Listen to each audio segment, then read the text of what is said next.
हरियाणा पंचायत चुनाव में एक नया आरक्षण का फैसला आया है जिसमें शेड्यूल्ड कास्ट के लिए बल्ले बल्ले हो गई है।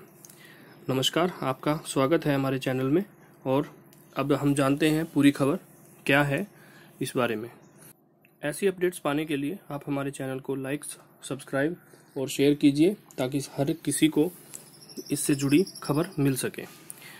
अब हम हमारी खबर शुरू करते हैं जिसमें ये एक नया फैसला लिया गया है हरियाणा सरकार की तरफ से कि जितनी भी ग्राम पंचायतें हैं और जो लोग चुनावों की प्रतीक्षा कर रहे थे उनके लिए एक नया अपडेट आया है।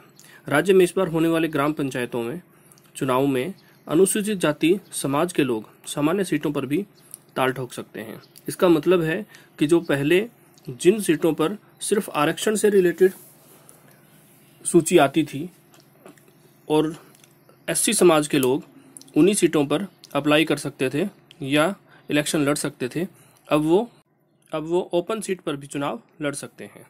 National alliance for Dalit human rights के संयोजक रजत कलसन ने मंगलवार को यह जानकारी दी। यहां जारी बयान में उन्होंने कहा कि इस बार ग्राम पंचायत चुनाव में दलित उम्मीदवार आरक्षित सीटों के साथ साथ सामान्य सीटों पर भी सरपंच पद के लिए ताल ठोकेंगे।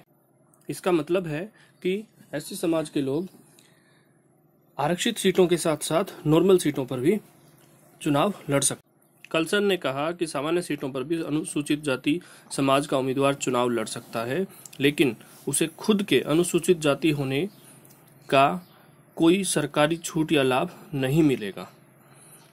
उस उम्मीदवार को चुनाव खुद के सामान्य होने की कैपेसिटी में लड़ना पड़ेगा। इसका मतलब यह हुआ कि अगर वो अपनी संवैधानिक और सरकारी छूट या लाभ जो भी आरक्षण से रिलेटेड उसे उनको मिलती है, अगर वो उन सबको छोड़ने की हिम्मत रखते हैं तब तो वो ये चुनाव सामान्य सीटों पर लड़ सकते हैं, अन्यथा नहीं। वकील रजत कलसन ने कहा कि जिस तरह दलित समाज ग्राम पंचायतों की सामान्य सीटों पर सवर्ण समुदाय के लोगों के ऊपर विश्वास करता आया है, अब सवर्ण समुदाय या अन्य सामान्य समुदाय के लोगों की जिम्मेदारी है कि वह भी सामान्य सीटों पर दलित समुदाय के उम्मीदवारों का विश्वास जताएं और उसे गांव का सरपंच बनाएं।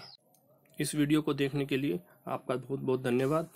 आप इस चैनल को लाइक करिए, सब्सक्राइब करिए और शेयर कीजिए और ताकि आपको हर तरह की खबर यहाँ पर सबसे पहले मिल सके। धन्यवाद।